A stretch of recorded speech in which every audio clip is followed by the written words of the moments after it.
Hey everybody, Mikeycat Outdoors here. What does he look like? I don't know. Can you recognize him in the lineup? I don't know. Yeah, I got a shave and a haircut. 2 bits. Woohoo!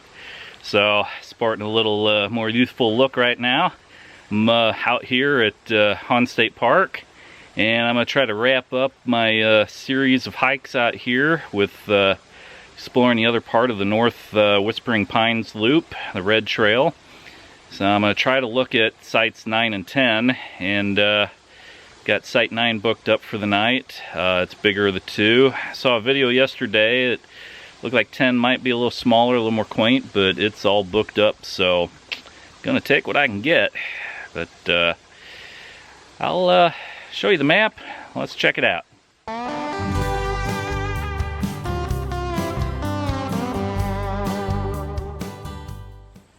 Woohoo! Every campsite is booked this weekend.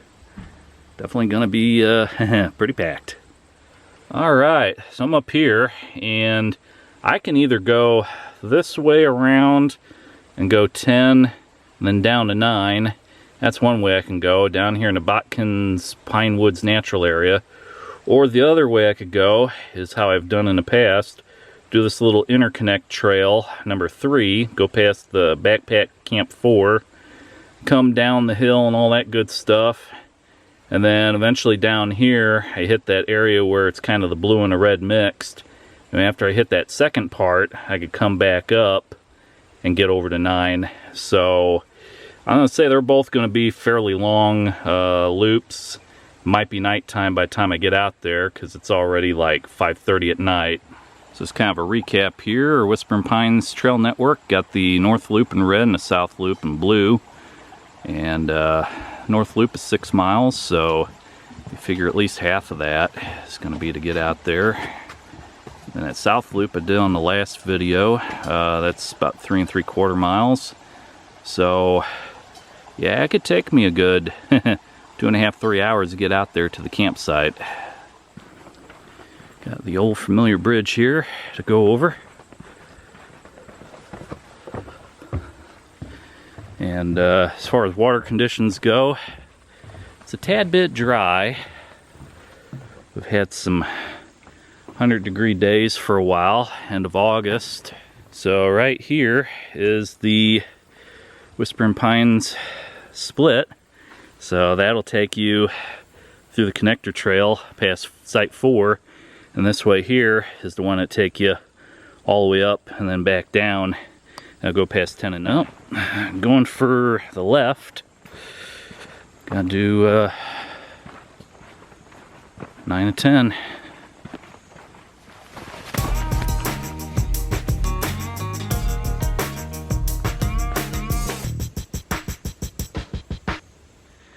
So yeah, this will be a interesting adventure. I forgot my hiking poles. I'm sporting a Dan Durston Cacwa 40 backpack. I got 40 liter and the 55 liter, and really the only difference is just a couple measurements. 55 is a little taller, but whew, this thing is stuffed to the brim. So I'm like, maybe I should have brought the 55, but I kind of had to pack light. Did bring my chair. It's my luxury item, and yeah, see how this pack does. But I do like it's got these front water bottle pockets, kind of like the Light AF Curve 40. So that's pretty nice. It's got a couple other little bips and bops about it, but yeah, I'm gonna test this bad boy out. Got a man down here. This area is really hilly here. Some of the guys I was watching talked about a hilly area. I'm guessing this is it. This is that little loop that kind of goes up north and it comes back down eventually. Whew. What a way to start off the hike.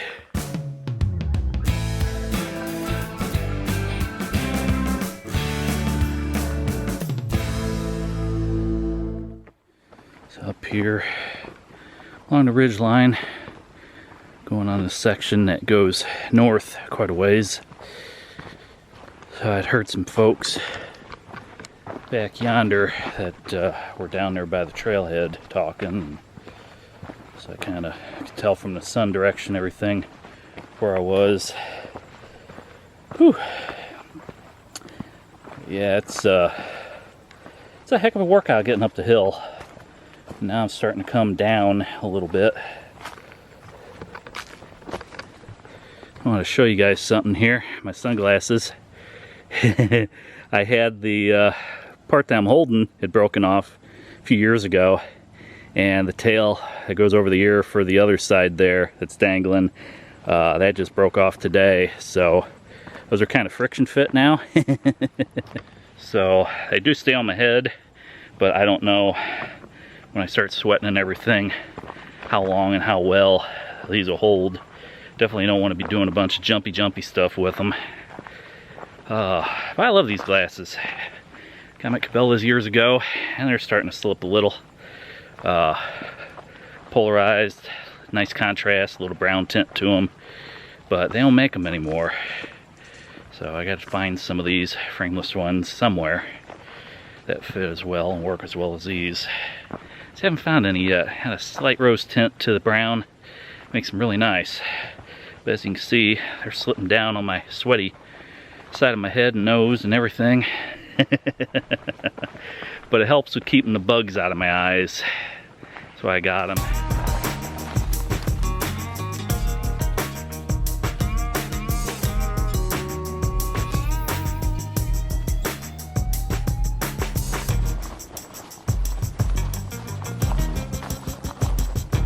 Ooh, a nice little overlook here. I think the RV campground might be down there somewhere. I hear a lot of people, some running water, dogs. Looks like pavement over there too. Smell of a campfire. Woohoo! Coming down the hill here, there's a creek and campground right over there. Looks like there's a little trail down here that forks over to the campground right here off the main trail. Right there. So, yeah, around the other side of that log. So that'll take you over to where all the RV camping and stuff is. The boatload of cars and people there. A lot of kids, dogs, smoke from campfires, all that good stuff. On top of the bluff, you can start to smell it and hear it. And come down here, try to pull up all trails and spotty coverage, but way at the very north tip of that one side of Whispering Pines Red Loop, that's where this is. So that's what I figured, and yeah, so now I guess I'm gonna skedaddle on down the bottoms again. Probably gonna go back up. Up and down, but I'm gonna hit 10 first, then eventually make my way down to 9. So let's venture forth.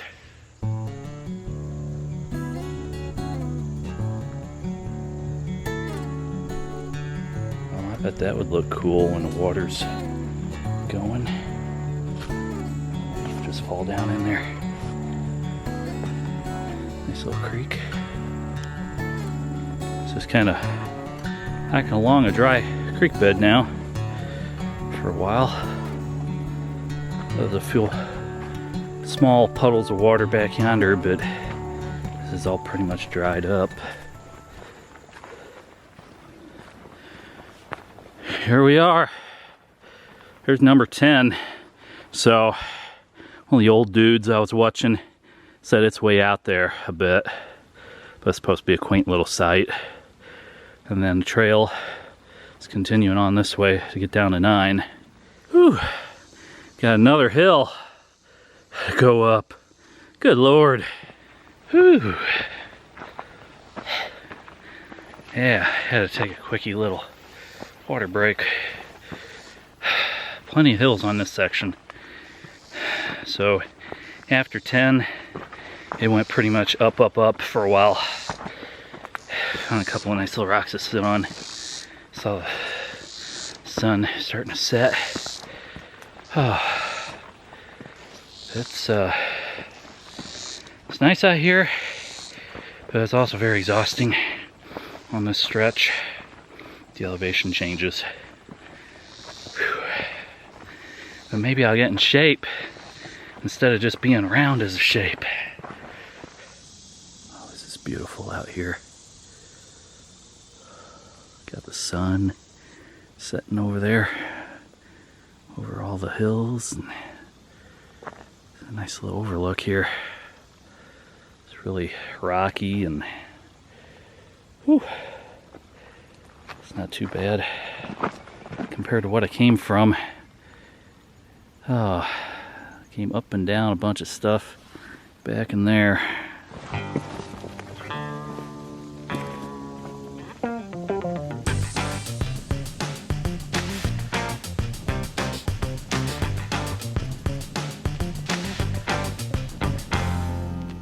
Came down all that. Woohoo, buddy. On the sandy trail. Sandy, sandy trail. Woo, buddy. Found number 9. Just a little bit off the trail here. I'll be heading on forth. Woohoo, buddy. A little bit of a hike back here to get to the campsite. So definitely probably a few hundred feet off the trail. It tends like that too. Whew. Got a cool piece of rusty metal there. Every site needs that. Fire pit. A little bit of a bench. A few big trees out here. Alright folks, employ the no jerk hole rule here. Somebody left a mattress and maybe their tent or something here. It's like a tent box over there next to all this, and a tent kind of surrounding it. What the deuce? Pack in, pack out. Good Lord, man.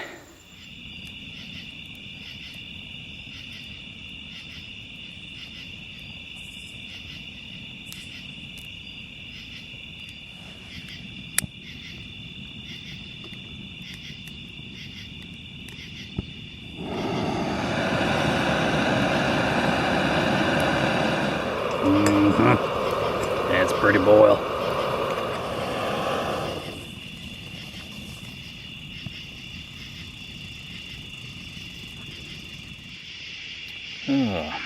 I'm currently out here at Site 9 enjoying some freeze-dried spaghetti and looking at the campfire. Every campsite's been booked. That's the fun part of camping on a holiday weekend. It's not too bad out here. Crickets, whippoorwills, maybe a fox, a couple of things making noise every once in a while. It's nice and relaxing out here. Get that backpack off my back and relax. Oh yeah.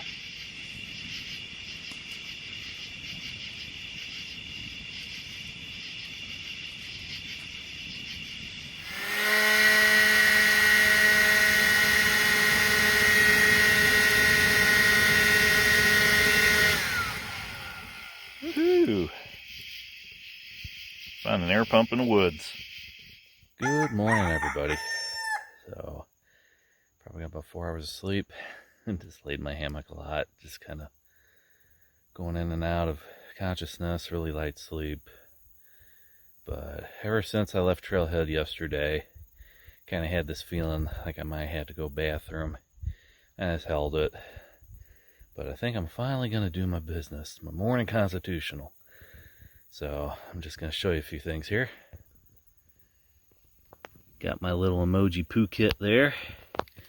I have some wet wipes and my little digging trowel here. All this good stuff. Papers. Got my little food bag there that I can throw my wipes in later. And then made a little cat hole there. If it's quite the standard 6x12 size, but it's gonna have to do. So I got my kit all put away, buried my hole, and put a little stick there to kind of mark it. That way it's all down in the ground, degraded. Only left one piece of paper in there, the rest of it. And my wet wipes I put in there in a sealed bag. I did have my food in before, and I'll throw that in the trash when I get back to the trailhead. So in case you're wondering how I wash my hands, I got these tiny little pocket hand wash sleeves. So you just kind of take a tiny little thing out of here and take one of those little flakes out, wet your hands, and you got a nice bit of soap there. I'm cooking up some water for oatmeal and heating up a Spam single. That should be a pretty good breakfast.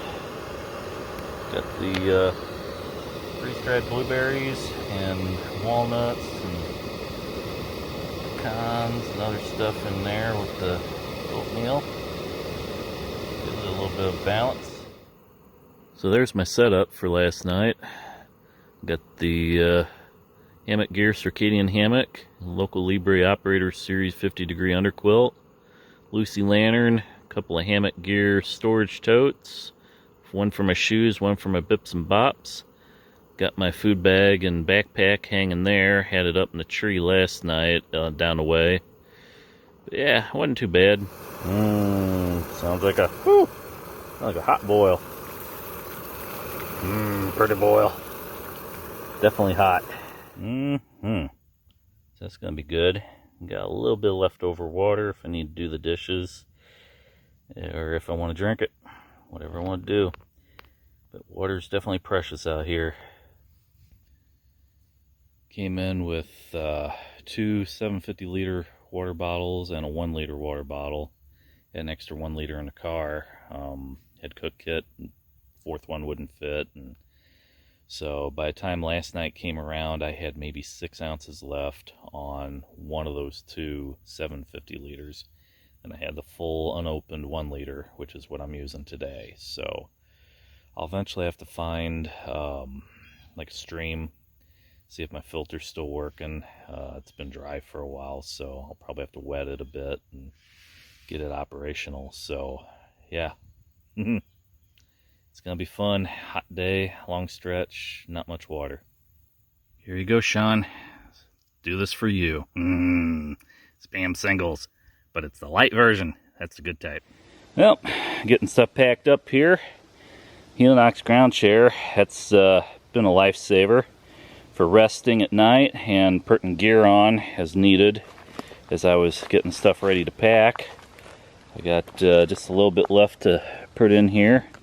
You can see I got my 40-liter pack marked to denote it from my 55-liter, which looks identical to this, except that it's a little taller.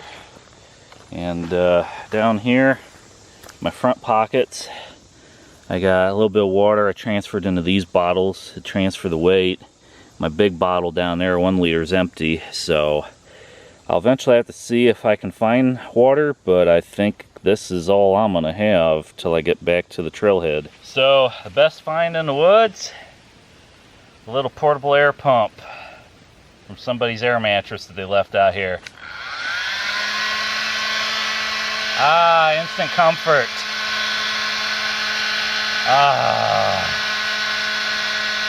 Alright, so I got everything taken down. This is camp. Got another little trail goes off that way. And there was some weird tent thing that somebody left with tank top, bra, underwear, and a whole pole set and an inflatable mattress, all sorts of stuff up there. It's crazy. But other weird thing out here is a piece of tin metal. How that got way out here, I have no idea. 2 miles in the wilderness. Well, taking the long jaunt out of the campsite area. Gonna hit back up to the main trail and go back to the west. So I'm gonna complete the rest of this red loop and try to get to the point where I can basically see there's the sign. Woohoo, for 9. Long jaunt, and gonna head on down yonder. But like I said, gonna eventually hit that connector area where the red and the blue join up, and then take that long rocky hill back up and go back towards the Interconnect 3 trail, go past Site 4, and make my way back to the trailhead that way. So that'll conclude, once I reach that, everything here in this Hawn State Park, Whispering Pines North and South Loop. So I got a few other videos that I've done. First one I did the Pickle Creek area of the red part and did that up to the Interconnect 3. The next one I did went Interconnect down to the Blue Loop, did all that and all the sites, and now there's this video. So check out the others if you haven't already.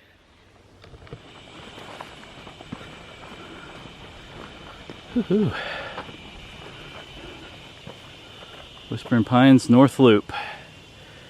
Okay, so continuing on down here, and I know somewhere I gotta go way up a monster hill again. I'm definitely not looking forward to that. That's gonna be the bane of the day. Nice lookout at the top, but getting up, whew. Well, let's get to it. Whispering Pines North Loop parking lot from whence I came. South Loop. So south is this way. That's got to be the north.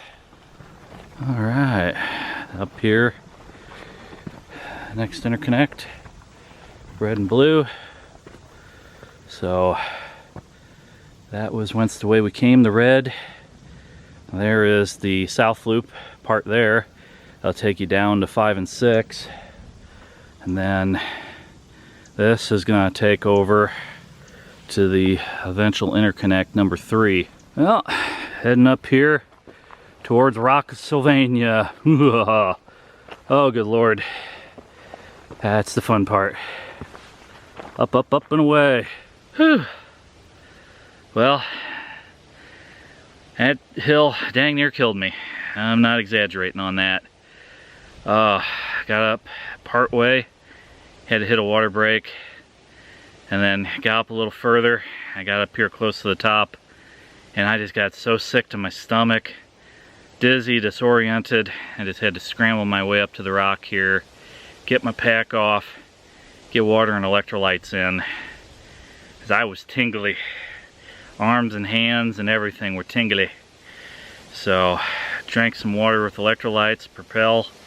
Did a drink element too. It's a little saltier, but I like the Propel. It's got a mix of potassium and salt. All right, I kept sweating so much salt out coming up this trail.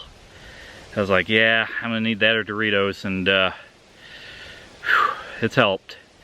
But I was, oh gosh, 10 minutes ago or so, I was as sickly. Felt like I was having chest pains and like I was gonna keel over. But yeah, when you start getting a little exhausted, don't ignore it. Take a rest break when you can on trail. But going up these hills, I know it gets hard to find a spot. But there's a nice breeze up here on the top, and it's the lookout point. But that hill is a doozy. Whew, no fooling. So just mind that when you're out here. Cool water helps, cool fan. Like that one out there in the woods that I found.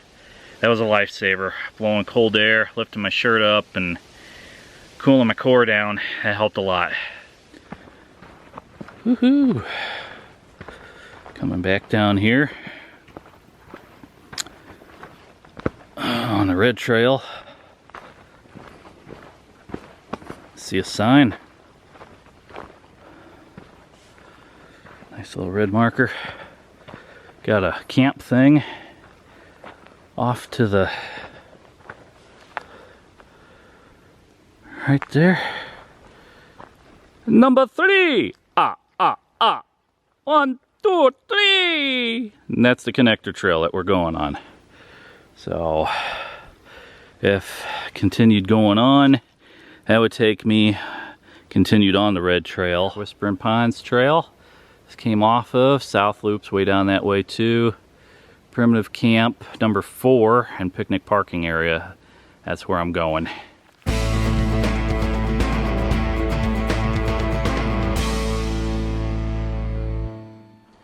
Well, here where the trail turns.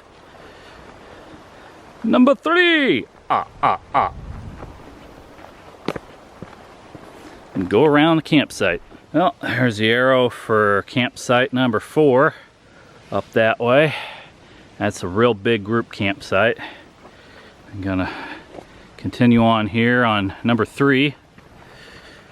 Little sneaky snake. Ooh, he's right there across the trail. Yep, he's a long one, probably a couple feet long. Woohoo! See if I can move him along.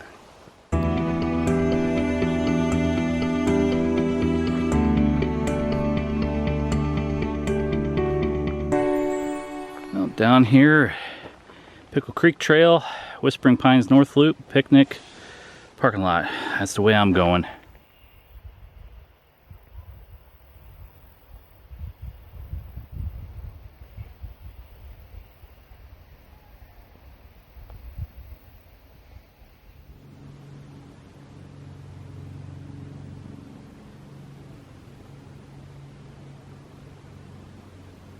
Oh, got a big old tree down in the path.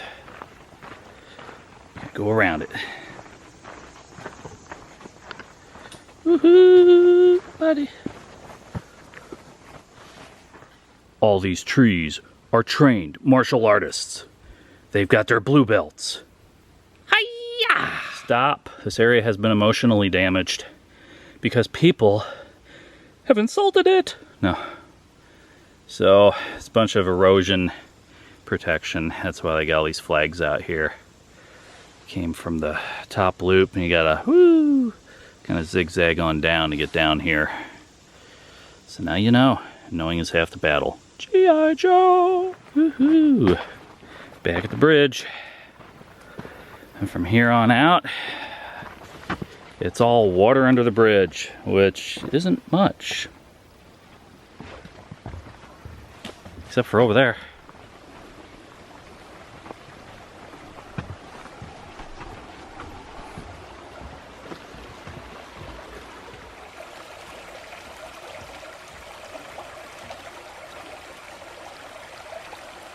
Well, everybody, made it back here alive, sorta. Back at Trailhead. It was a nice, long, strenuous hike on the way back. That one hill is almost killer going up. It's not so bad going down, except on the knees. But yeah, just to show you kind of what we did here. Came in, did all this stuff last night. That's where the campgrounds for the RVs and stuff were, and a little creek crossing. Came down past 10, a little road that goes into that. Came on down, came to 9, went into that. And then this morning came on down, hit the blue connector, other blue connector, and then came on up. And that's the area kind of in here where you got that big, real tall climb to go up. And then eventually get back on the straight and narrow in the woody pine area, hit this Interconnect 3. Take that on back, and back here at Trailhead.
So if you like what you've seen, feel free to like, comment, subscribe, give me a thumbs up, hit that notification bell, get notified of new content. And I'll catch you again in the outdoors. As always, thanks for watching. And they're all vacant tonight. Woohoo!